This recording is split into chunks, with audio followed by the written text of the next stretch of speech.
기쁨을 선택하세요. 이러한 제목으로 은혜를 나눠보겠습니다. 말씀은 마태복음 27장 15절부터 26절 말씀입니다. 명절 때마다 총독이 무리가 원하는 죄수안을 놓아주는 관례가 있었다.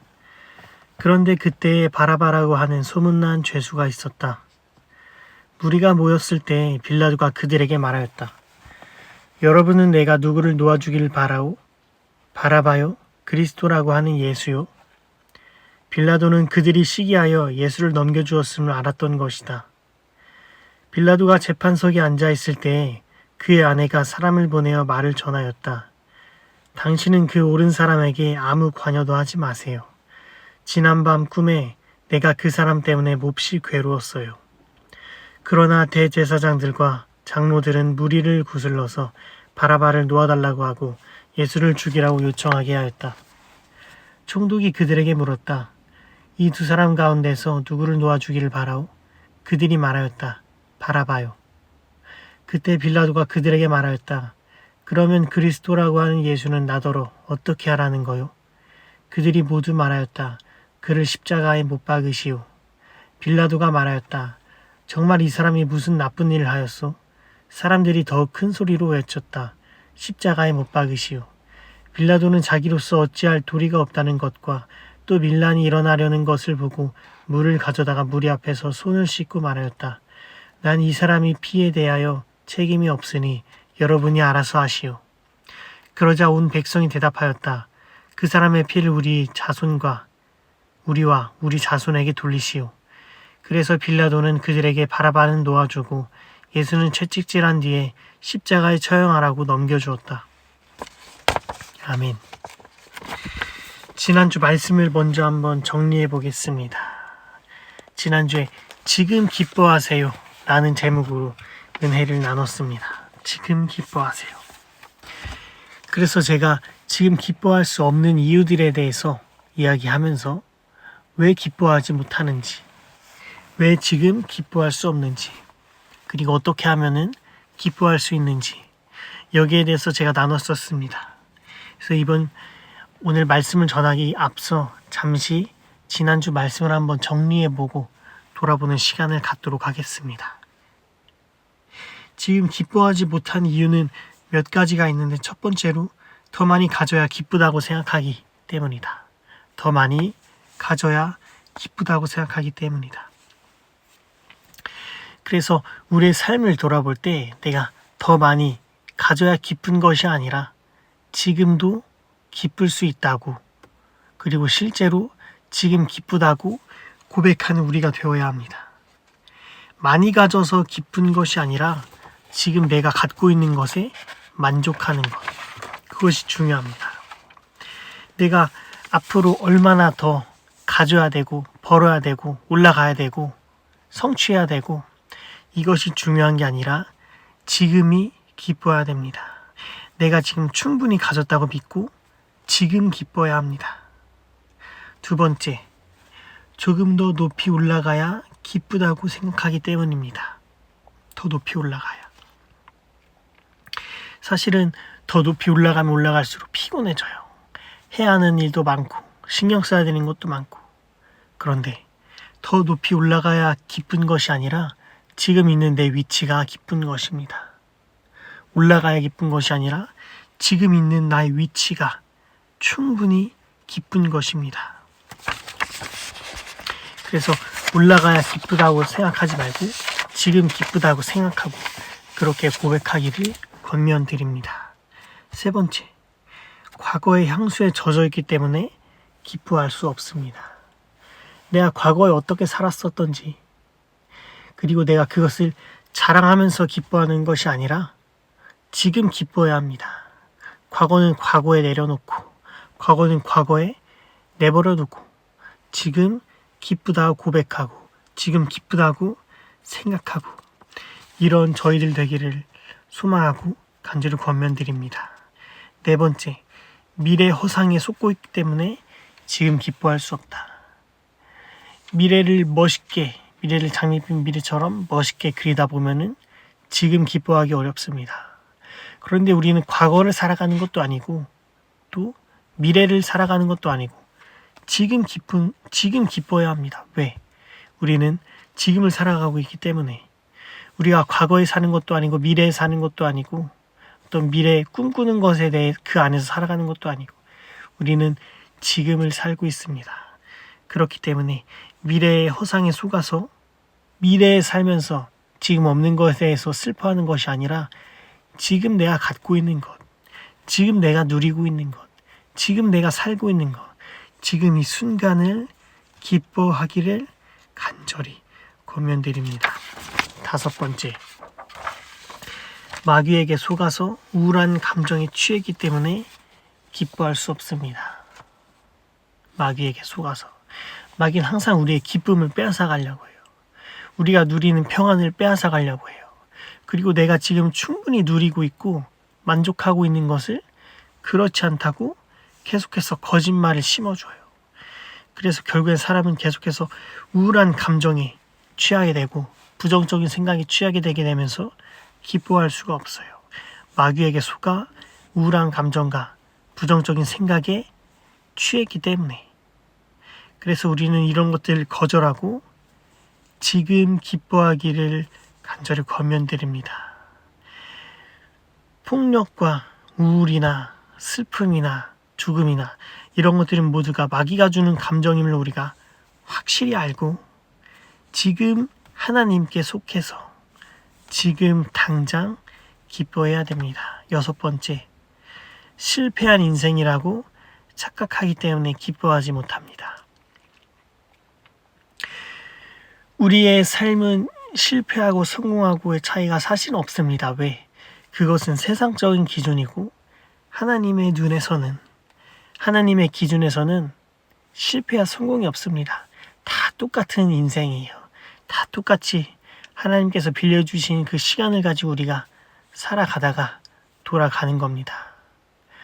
우리가 내 인생에 대해서 평가하고 좋은 인생이었어, 실패한 인생이었어, 세상적인 그런 관점으로 보는 것이 아니라 내가 이 땅에서 하나님께서 주신 삶의 시간을 다 마무리했을 때 내가 그때 어디 가느냐, 내가 그때 천국에 가느냐, 천국에 가지 못하느냐, 내가 천국에 가서 하나님과 함께 살 수 있느냐, 혹은 천국에 가지 못해서 하나님과 함께 살 수 없느냐. 그래서 세상적인 관점에서 성공한 인생과 실패한 인생을 구분하는 것이 아니라 하나님 안에서 믿음의 삶을 살면서 지금 기뻐하기를 간절히 권면드립니다. 7번째, 부모님과 하나님으로부터 받은 것이 없다고 생각하기 때문에 기뻐하지 못한다.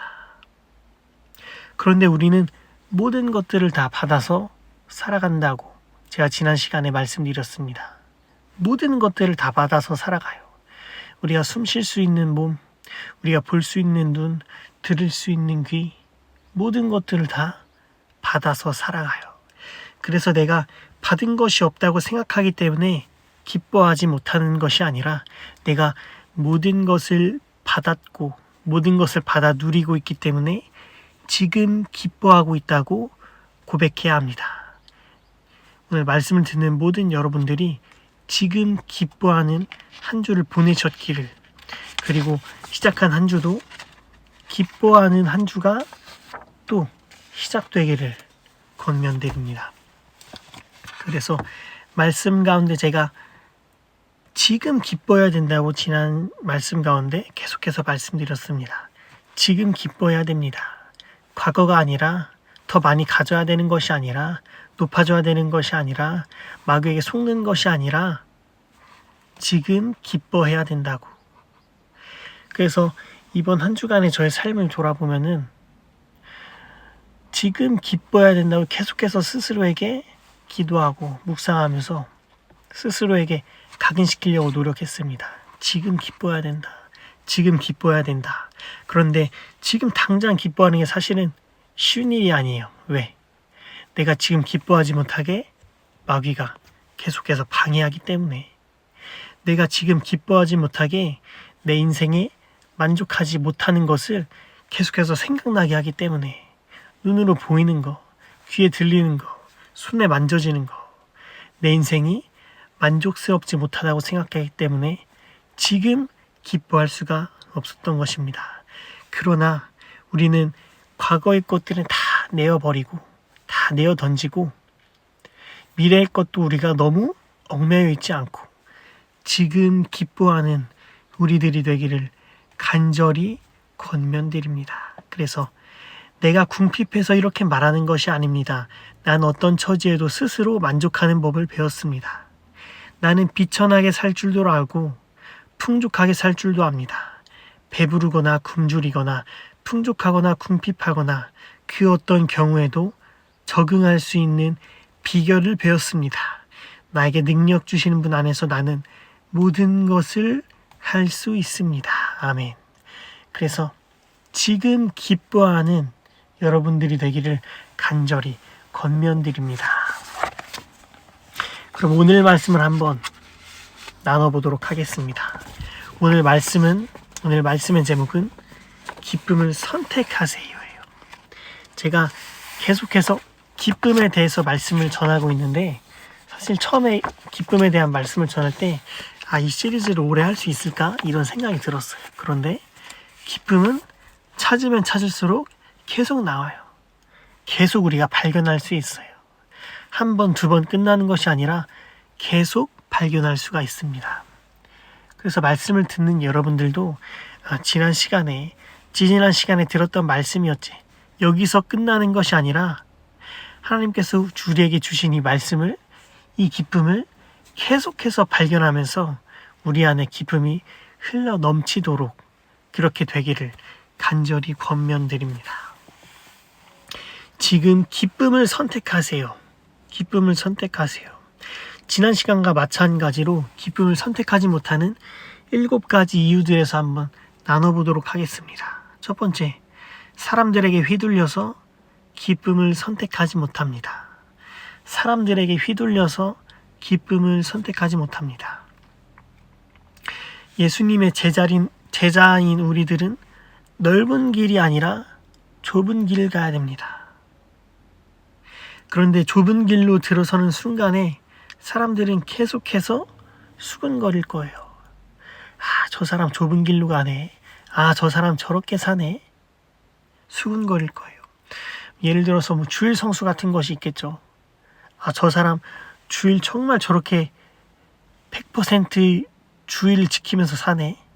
하루도 빠짐없이 주일 지키면서 사네. 어떻게 저렇게 살아? 수근거릴 거예요. 그래서 좁은 길을 가려다가도 사람들 소리에 휘둘려서 넓은 길을 선택합니다. 그 넓은 길은 겉으로는 진짜 편안해 보여요. 기쁨이 준비되어 있을 것만 같아요. 그런데 겉으로는 편안해 보이고 기쁨이 준비되어 있을 것 같지만 사실 전혀 그렇지 않습니다. 실상은 좁은 길, 이것이 바로 좋은 길이에요. 좁은 길에는 예수님이 계시기 때문에 그것이 좋은 길입니다. 천국으로 향하는 길은 다수가 가는 길이 아니에요. 넓지도 않고 크지도 않고 천국으로 향하는 길은 좁고 협착하여 찾는 이가 많지 않다고 성경이 증언합니다. 우리는 사람에게 휘둘려서 선택하지도 않고 말씀을 믿고 기쁨을 선택해야 됩니다. 휘둘려서는 안 돼요. 휘둘려서는 기쁨을 선택하지 못합니다. 왜? 수근거리는 거에 휘둘린다면은 많은 사람들이 가는 길이 맞다고 착각해서 휘둘린다면은 넓고 편안한 길이 우리가 가야 되는 길인 줄 알고 휘둘린다면은 우리는 기쁨을 선택하지 못합니다. 그러나 진짜 기쁨을 선택하기 위해서는 사람들이 뭐라고 하든지 좁은 길로 가야 됩니다. 사람들이 어떤 말을 하든지 좁은 문으로 들어가야 됩니다. 천국으로 가는 길은 좁고 협착해서 찾는 이가 많지 않다고 하였습니다. 그래서 사람들에게 휘둘려서 기쁨을 선택하지 못하는 것이 아니라 휘둘리지 않고 기쁨을 선택하는 저와 여러분 되기를 권면드립니다. 두 번째, 고집이 세서 기쁨을 선택하지 못합니다. 고집이 세서 기쁨을 선택하지 못합니다. 신앙은 말씀을 듣고 믿는 거예요. 듣고 받아들이고 믿는 거예요. 듣는다는 것은 받아들인다는 의미잖아요. 듣고 받아들이고 믿는 거예요. 그런데 받아들이지 않고, 말씀을 받아들이지 않고 내 고집에만 빠져 있다면은 듣고 받아들일 수 있나요? 그럴 수 없어요. 받아들여야지만 내 것이 되고 그것이 내 신앙이 되는 것인데, 내 고집에만 빠져 있다면은 듣지도 못하고 받아들이지도 못해요. 그래서 고집을 내려놔야 말씀이 내 안에 오고 기쁨이 오는 것입니다. 선교사와 할머니의 예화를 제가 참 많이 했었는데 이번에도 한 번 더 해보겠습니다. 선교사가 시골길을 운전하다가 무거운 짐을 들고 있는 할머니를 발견합니다. 당연히 도와드리려고 차에 태우려고 말씀드리니 할머니가 고집이 정말 보통 고집이 아니에요. 아우, 안 탄다고, 미안해서 못 탄다고, 안 탄다고 간신히 설득을 해가지고 차에 태웠습니다. 그런데 할머니가 무거운 짐을 들고서 서 있던 것과 똑같이 차에서도 무거운 짐을 들고 불편하게 앉아 있더라고요. 선교사님이 답답해서 이야기하셨어요. 할머니 내려놓으세요. 그런데 못 내려놓는다고. 차 태워준 것도 고마운데 이걸 어떻게 또 내려놓냐고. 못 내려놓는다고. 기쁨을 선택하는 것도 사실 이 이야기와 동일합니다. 고집을 내려놓아야 돼요. 고집을 내려놔야지 기쁨을 선택할 수 있습니다. 내 마음대로, 내 멋대로, 내 생각대로. 이것이 아니라 고집을 내려놓고 굵은 내 고집을 꺾은 후에 고집을 내려놓고 기쁨을 선택하는 우리들 되기를 바랍니다. 하나님, 우리가 고집 내려놓길 원하세요. 하나님, 우리가 고집을 계속 붙잡고 있길 원하시지 않습니다. 우리가 고집을 완전히 내려놓을 때 기쁨을 선택하고 기쁨을 누릴 수 있습니다. 그래서 고집을 내려놓고 기쁨을 선택하는 여러분 되기를 권면드립니다. 세 번째, 무지에서 기쁨을 선택하지 못합니다. 무지에서 기쁨을 선택하지 못합니다. 기쁨을 선택하기 위해서는 우리는 지혜로워야 됩니다. 그런데 지혜가 도대체 무엇일까요? 지혜라는 것은 사실은 역설적이게도 내가 무지하다고 고백할 수 있는 사람이야말로 지혜로운 거예요. 내가 무지하다고 고백할 수 있어야 지혜로운 사람입니다. 왜냐하면은 우리가 하나님 앞에서 무엇을 안다고, 무엇을 할 수 있다고 아무것도 이야기할 수 있는 것이 없습니다. 아는 것도 없고 할 수 있는 것도 없고 아무것도 없어요. 제 이야기를 한번 해보겠습니다.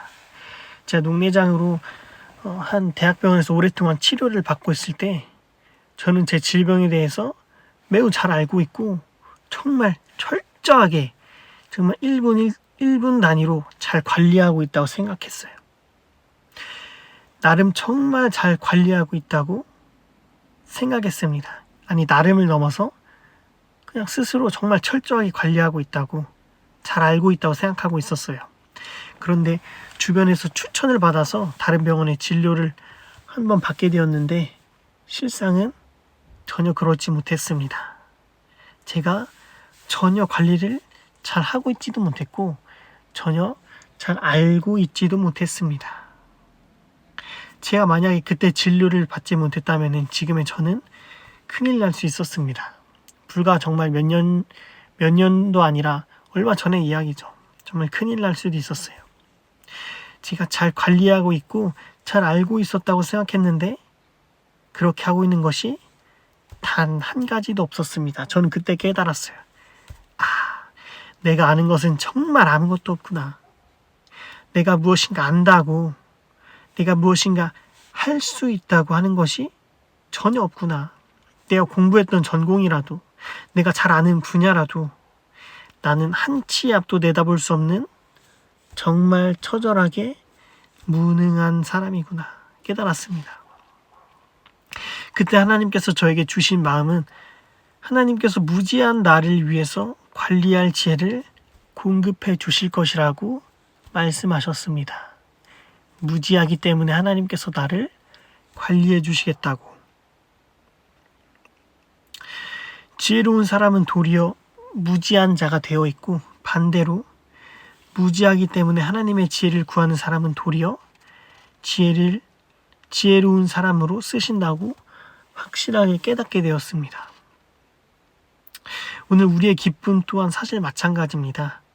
내가 기쁨에 대해서 무엇인가 안다고, 내가 기쁨에 대해서 무엇인가 만들 줄 알고 할 줄 안다고 하고 나면은 사실은 무지한 것일 가능성이 매우 높습니다. 그러나 나는 기쁨에 대해서 아무것도 모르는 무지한 사람이니 하나님의 지혜를 구하는 사람에게는 오히려 지혜롭게 만들어 주실 것입니다. 내가 무지하다고 고백하고 하나님께서 주시는 지혜로 내가 지혜로운 자로 일컬음 받고 기쁨을 선택하는 우리들이 되기를 간절히 권면드립니다. 네 번째입니다. 악한 영이 방해해서 기쁨을 선택하지 못합니다. 우리 기쁨의 선택을 악한 영이 계속해서 방해합니다. 한 번, 두 번에서 끝나는 것이 아니라 계속해서 우리 인생 평생을 방해합니다. 그래서 악한 영이 어떻게 방해하느냐? 진정한 기쁨을 안 좋은 것으로 착각하게 해놓고 슬픔과 불행의 길을 기쁜 것이라고 착각하게 만듭니다. 이것이 악한 영의 방해입니다. 악한 영은 우리의 선택을 안 좋은 방향으로 항상 방해합니다. 그래서 성경에도 나와 있어요. 사무엘상 16장 14절 사울에게서는 주님의 영이 떠났고 그 대신에 주님께서 보내신 악한 영이 사울을 괴롭혔다. 사울에게 악한 영을 보내셔서 다윗을 계속해서 괴롭히게 만들었어요. 그런데 그것이 사울이 한 것이 아니라 주님의 영이 떠났고 그 대신에 주님께서 보내신 악한 영이 사울을 괴롭혔다고 기록되어 있습니다. 악한 영에 매여있던 사울이 계속해서 다윗을 죽이려고 했어요. 이것이 기쁨의 선택인가요? 전혀 그렇지 않습니다. 사울의 선택이 아니라 악한 영에 의해 기쁨을 선택하지 못하게 되는 것입니다. 이러한 말씀은 사울 평생에 한 번만 있던 것이 아니래요. 계속해서 나와요. 계속해서 하나님의 영이 아니라 악한 영이 사울을 계속해서 괴롭혀요. 그래서 사무엘상 18장 10절부터 11절에도 그것이 나와 있습니다. 10절 바로 그 다음날 하나님이 보내신 악한 영이 사울에게 내려덮치자 사울은 궁궐에서 미친 듯이 헛소리를 질렀다. 다윗은 여느 날과 같이 수금을 탔다. 그때 사울은 창을 가지고 있었는데 그가 갑자기 다윗을 벽에 박아버리겠다고 하면서 다윗에게 창을 던졌다. 다윗은 사울 앞에서 2번이나 몸을 피하였다. 악한 영이 사울에게 내려덮치자. 사무엘상 19장에도 이런 말씀이 있습니다. 19장 9절로 10절입니다. 그런데 사울이 창을 들고 궁중에 앉아있을 때에 주님께서 보내신 악한 영이 또 사울을 강하게 사로잡았다. 다윗이 수금을 타고 있는데 10절 사울이 창으로 다윗을 벽에 박으려고 하였다. 다윗이 사울 앞에서 피하였으므로 창만 벽에 박혔다. 다윗은 도망하여 목숨을 건졌다. 그래서 악한 영에 휩싸였기 때문에 기쁨을 선택하지 못하는 것입니다. 제가 드리고자 하는 것은 악한 영의 방해를 우리가 알고 간파하고 우리가 기쁨을 선택하기를 간절히 권면드립니다. 5번째, 믿음이 없어서 기쁨을 선택하지 못하였습니다. 믿음이 없어서 기쁨을 선택하지 못하였습니다. 우리 기쁨은 사실 단순한 감정에서 오는 것이 아닙니다. 영혼이 하나님을 향한 믿음에 있을 때 진정한 기쁨이 충만하게 되는 것입니다. 하나님 말씀이 이를 증거하고 있어요. 로마서 15장 13절. 소망을 주시는 하나님께서 믿음에서 오는 모든 기쁨과 평안을 여러분에게 충만하게 주셔서 성령의 능력으로 소망이 여러분에게 차고 넘치기를 바랍니다. 아멘. 우리 안에 믿음을 소유하면은 우리는 기쁨도 함께 소유할 수 있습니다. 믿음이 충만하면은 기쁨도 충만하게 될 수 있습니다. 하나님께서 믿음을 통해 기쁨을 충만하게 하신다고 말씀하셨습니다. 제가 이번 주에 믿음이 없어졌던 순간이 있었습니다. 제 안에 있던 기쁨과 믿음은 정말 온데간데 없이 사라지고 제 안에 좌절감, 우울감, 패배감, 아무것도 할 수 없다. 이런 마음만 남아 있었어요. 그런데 말씀을 읽고 찬양을 부르면서 믿음을 다시 회복할 수 있었습니다. 믿음이 회복되니, 사라진 믿음이 회복되니 내 안에 다시 기쁨이 흘러 넘쳤습니다. 그래서 여러분, 믿음을 회복하고 기쁨을 선택할 수 있기를 권면드립니다. 믿음을 회복해야 기쁨을 선택할 수가 있습니다. 믿음이 없어서는 기쁨을 선택하지 못하는데 믿음을 소유하고 기쁨을 선택하기를 간절히 권면드립니다. 6번째, 죄가 주관하고 있어서 기쁨을 선택하지 못합니다. 죄가 주관하고 있다면 우리는 기쁨을 선택하지 못합니다. 죄는 믿음과 멀어지게 하고 기쁨과도 멀어지게 합니다. 죄를 지은 사람 하나님과 멀어지려고 합니다. 다들 잘 아실 거예요. 아담과 하와가 선악과를 먹고 난 후에 하나님으로부터 도망치고 피하고 숨었습니다. 사실 이 말씀은 오늘 우리와도 마찬가지입니다. 죄가 나를 주관하고 있다면 우리는 하나님으로부터 멀리 피해서 도망치고 숨고 피하기를 원합니다. 하나님과 멀리 떨어지려고 하는 것은 기쁨의 근원과 사실은 멀어지는 것입니다. 우리는 기쁨의 근원이신 하나님과 함께하기 위해서 죄를 예수님의 보혈로 깨끗하게 씻어내야 됩니다. 그래서 우리의 죄를 예수님의 보혈로 깨끗하게 씻어낸 후에 보혈로 씻어내고 기쁨을 선택해야 되는 것입니다. 그래서 죄가 주관하고 있으면 기쁨을 선택하지 못하기 때문에 예수님의 보혈로 우리를 깨끗하게 씻어내고 기쁨을 선택하는 우리들 되기를 권면드립니다. 7번째, 세상 향락에 빠져서 기쁨을 선택하지 못하는 것입니다. 기쁨에 빠져 있다고 착각하는 것이 바로 세상 향락에 빠져 있는 것입니다. 세상 향락은 굉장히 달콤한 것이죠. 그래서 세상 향락에 빠져 있으면은 내가 기쁘다고 착각하게 되는 것입니다. 그런데 하나님께서 주시는 기쁨은 결코 목마르지 않는 생수입니다. 그런데 세상의 기쁨은 영원히 목마른 계속해서 마셔야 되는 생수입니다. 세상의 기쁨은 실상 사망 길이에요.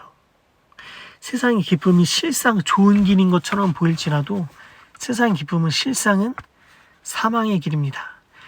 모두가 찾는 넓은 문, 모두가 찾는 넓은 길, 모두가 찾는 그런 곳입니다. 그래서 우리가 세상 향락에 빠지는 넓은 문, 넓은 길, 많은 사람이 찾는 그런 길이 아니라 좁은 문, 좁은 길을 찾아야 할 줄로 믿습니다. 하나님의 기쁨은 세상의 도파민과 사실은 반대입니다. 반대예요. 세상 도파민은 분출될수록 피폐해지지만 하나님의 기쁨은 겪으면 겪을수록 건강해집니다. 또렷해집니다. 우리는 세상 향락이 아니라 하나님의 기쁨을 선택해야 합니다. 우리는 세상 향락이 아니라 하나님의 기쁨을 선택해야 됩니다. 그래서 이렇게 7가지를 나눠보았는데 우리가 기쁨을 선택하지 못한 이유들, 그렇다면은 어떻게 기쁨을 선택해야 되는지를 말씀드렸습니다. 그럼 이 말씀을 오늘 본문 말씀에 적용하여서 강해식으로 설교를 한번 더 진행을 해보도록 하겠습니다. 27장 15절 말씀, 명절 때마다 총독이 무리가 원하는 죄수 하나를 놓아주는 관례가 있었다. 이 말씀이 오늘 본문의 전체 배경입니다. 다시 한번 읽어드릴게요. 명절 때마다 총독이 무리가 원하는 죄수 하나를 놓아주는 관례가 있었다. 오늘 본문 말씀 전체 배경입니다. 명절마다 총독은 사람들이 원하는 죄수를 풀어주는 관례, 그런 문화가 있었어요. 그 시절, 그때 그 사람들에게. 16절, 그런데 그때에 바라바라고 하는 소문난 죄수가 있었습니다. 이때 바라바에 대해서 설명합니다. 바라바가 누구인가 정확하게 우리가 한번 살펴볼게요. 바라바는 악명 높은 죄수라고 불렸습니다. 그런데 바라바의 이름을 통해서 우리가 추측해 볼 수 있는 것은 여러 가지가 있는데, 첫 번째, 바라바의 죄명이 살인과 선동죄라고 추정을 할 수가 있습니다. 두 번째, 바라바의 이름에서 바라바의 아버지가 유대인 종교단체인 열심당원의 지도자였을 가능성을 추측해 볼 수 있습니다. 세 번째, 바라바는 아버지와 열심당이 영향을 받아 무력으로 로마로부터 벗어나려고 했던 열심당원 중 한 명이었을 것이라고 추측할 수가 있습니다. 그래서 한번 정리해 보자면은, 바라바는 그의 죄목이 살인이고 선동이며 정치적 활동을 하다가 사람을 살인한 것으로 추정을 할 수가 있고, 그 사람을 살인한 것의 배경으로는 아버지가 열심당원의 지도자였고, 또 바라바도 열심당원에 소속된 사람의 한 명이라고 우리가 심도 깊게 추정을 해볼 수가 있는 것입니다. 그런데 이런 정치적 활동이 사람들이 바라바를 지지했을 이유가 또 충분히 될 수가 있습니다. 왜냐하면은 사람들이 바라바를 지지했던 이유가 그 사람들도 다 열심당원에 소속되어 있는 사람이기 때문입니다. 그래서 바라바를 지지했던 거예요. 그 이유가 바로 정치적인 배경입니다. 바라바에 대해서 정말 정확하게 깊게 한번 알아봤어요. 그런데 이러한 정치적 배경은 사람들이 기쁨 대신 예수를 선택하지 못하게 하는 배경이 되었을 거예요. 정치적인 이유 때문에. 그래서 우리의 삶도 마찬가지로 정치적인 배경을 배격하고 기쁨을 선택할 수 있는, 예수를 선택할 수 있는 우리들이 되기를 바랍니다. 17절, 무리가 모였을 때 빌라도가 그들에게 말하였다. 여러분은 내가 누구를 놓아주길 바라봐요? 그리스도라고 하는 예수요.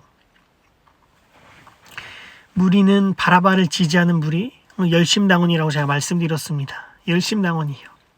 그리고 빌라도는 총독이자 재판관이었으며 빌라도의 성격은 잔혹하다고 또 추정을 해볼 수 있습니다. 왜냐하면 누가복음 13장 1절부터 5절에는 빌라도가 예배를 드리고 있는 갈릴리 사람들을 대량 학살하였다는 말씀이 기록되어 있습니다. 그리고 이때 예수님과 만남이 이전에 있었어요.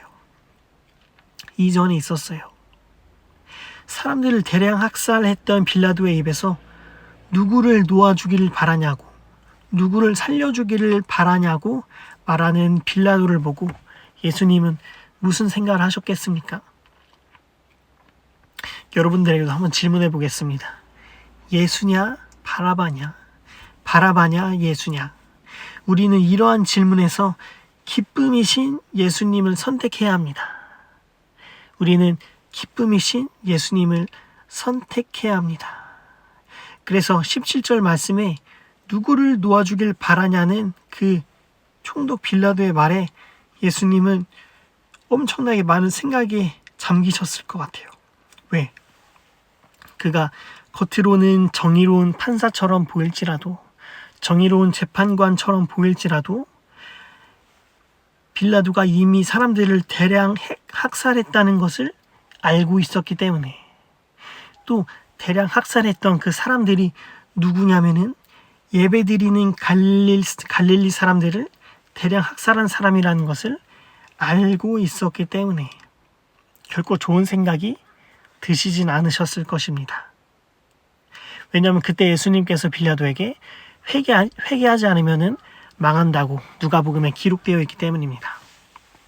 18절, 빌라도는 그들이 시기하여 예수를 넘겨주었음을 알았던 것이다.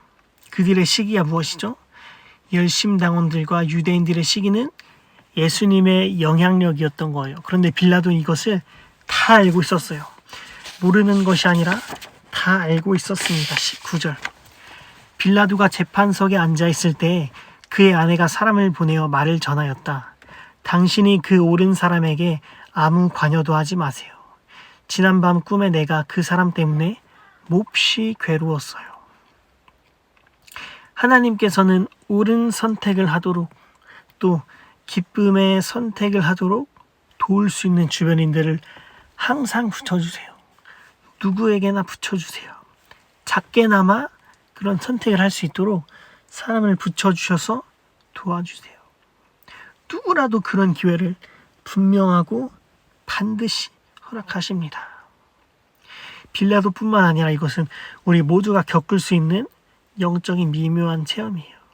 이러한 음성에 우리는 항상 긴장하면서 귀를 기울일 수 있어야 합니다. 그래야만 우리가 기쁨을 선택할 수 있습니다. 빌라도가 이 말을 듣고서 조금 긴장한 것 같아요. 그 말을 조금 받아들이려고 한 것 같아요. 20절, 그러나 대제사장들과 장로들은 무리를 구슬러서 바라바를 놓아달라고 하고 예수를 죽이라고 요청하게 하였다. 바라바를 지지하는 무리를 선동하였어요. 바라바를 지지하는 무리가 누구죠?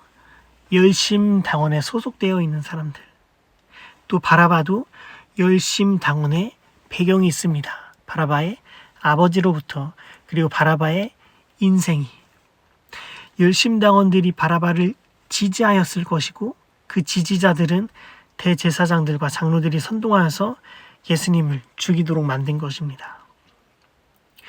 우리의 삶도 기쁨을 선택해야 되지만 세상적인 요소로 인해 선택을 잘못하는 경우가 대다수예요.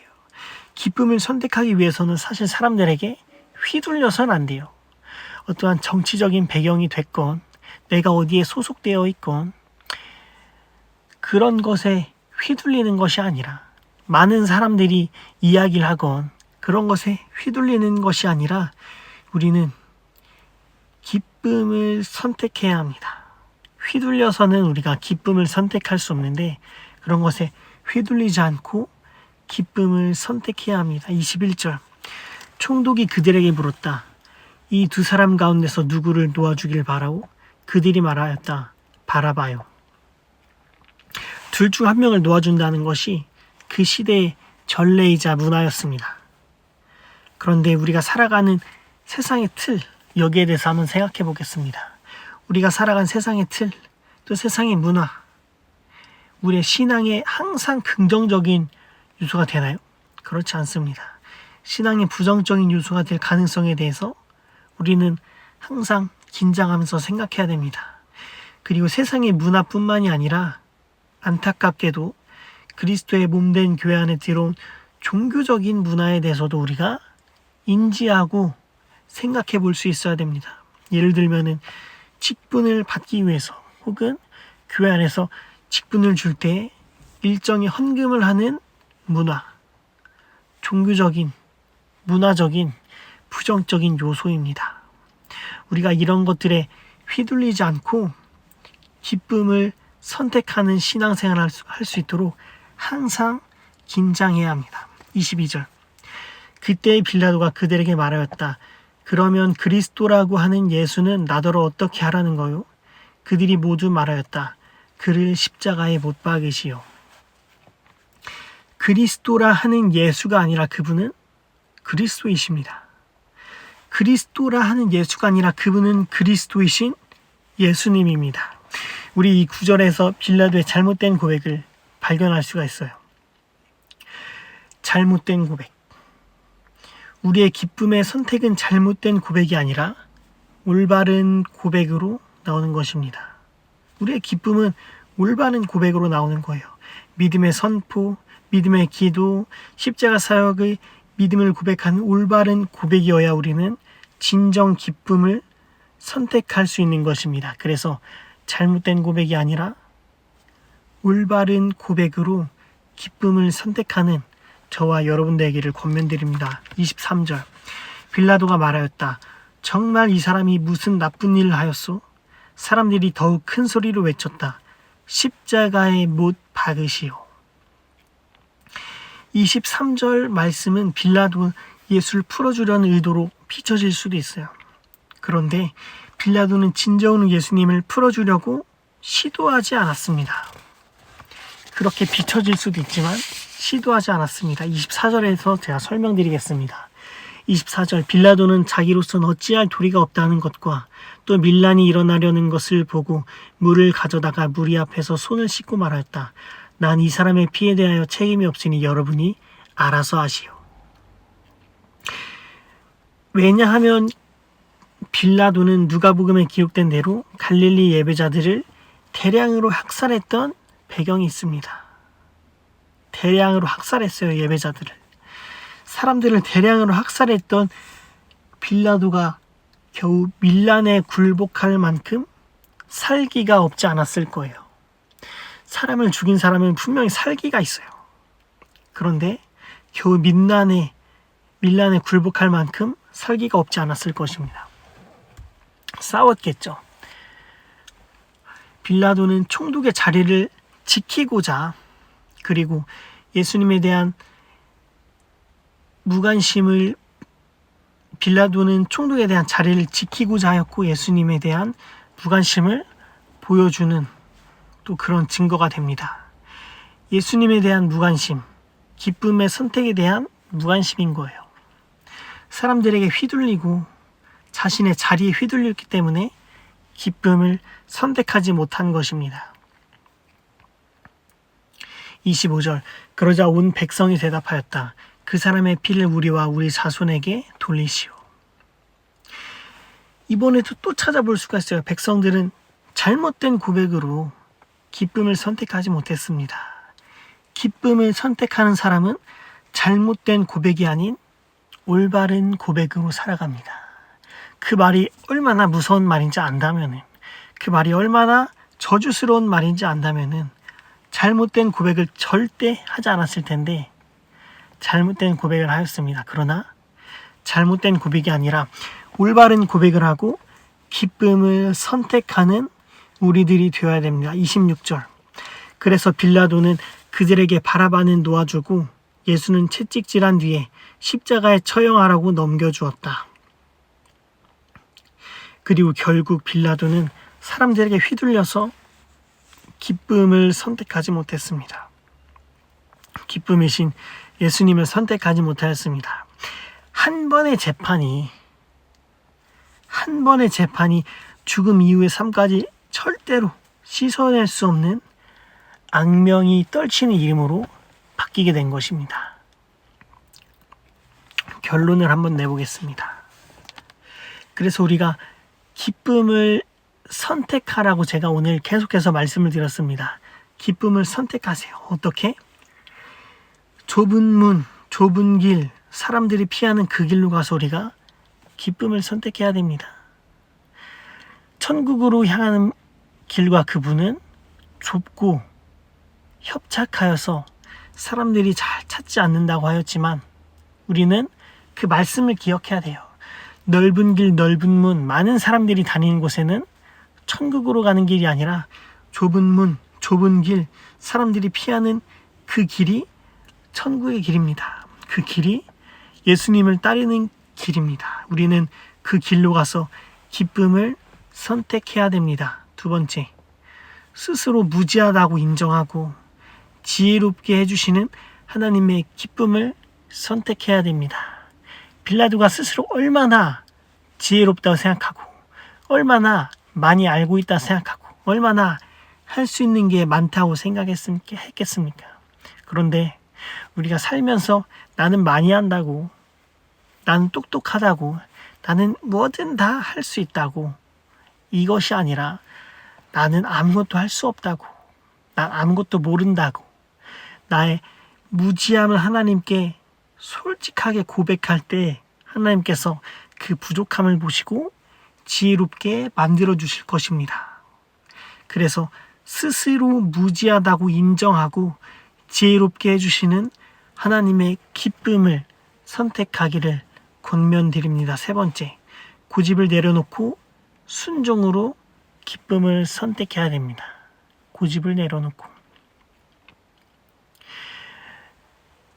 장로들과 대제사장들이 열심당원에 속해 있는 그 무리들을 선동할 때 그 무리들이 그 이야기를 듣고 선동당해서 십자가에 못 박으라고 얼마나 이야기를 많이 했겠습니까?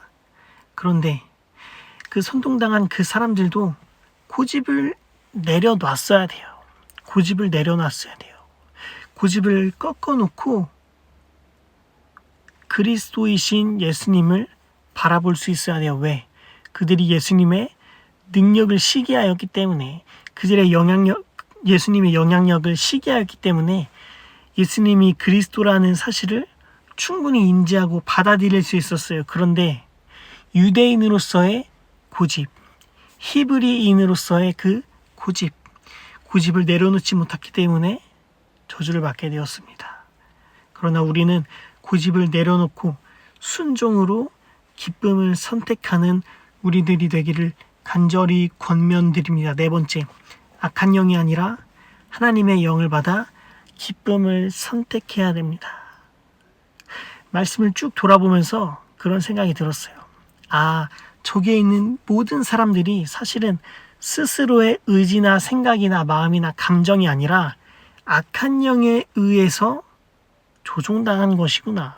사울이 조종당했던 것처럼, 사울이 악한 영에 의해서 조종당해서 다윗을 죽이려고 했었던 것처럼 악한 영에 조종당하여서 빌라도가 판결을 굽게 하고 대제사장들과 장로들이 선동하고, 그리고 무리들이 고집을 꺾지 않고 바라바를 살리고 예수님을 죽이는 선택을 하였습니다. 악한 영이 아니라 하나님의 영을 받아 우리가 기쁨을 선택하기를 권면드립니다. 다섯 번째, 믿음 없음이 아닌 믿음을 갖고 기쁨을 선택해야 합니다. 믿음 없음이 아닌 믿음 있음을 갖고 기쁨을 선택해야 됩니다. 저는 빌라도가 충분히 예수님을 알아볼 수 있을 거라고 생각합니다. 왜? 이미 그전에도 예수님을 한번 만나본 적이 있고, 그리고 예수님의 영향력이, 예수님의 능력이 어떠한지 소문을 통해서 분명히 들었을 테고, 그런 상황에서 믿음 없음이 아니라 그분이 그리스도구나, 예수님이 그리스도구나 라고 하는 것을 믿음으로 받아들였다면은 사실은 조금 달라졌을지도 몰라요. 그런데 믿음 없음으로 기쁨을 선택하지 못하였습니다.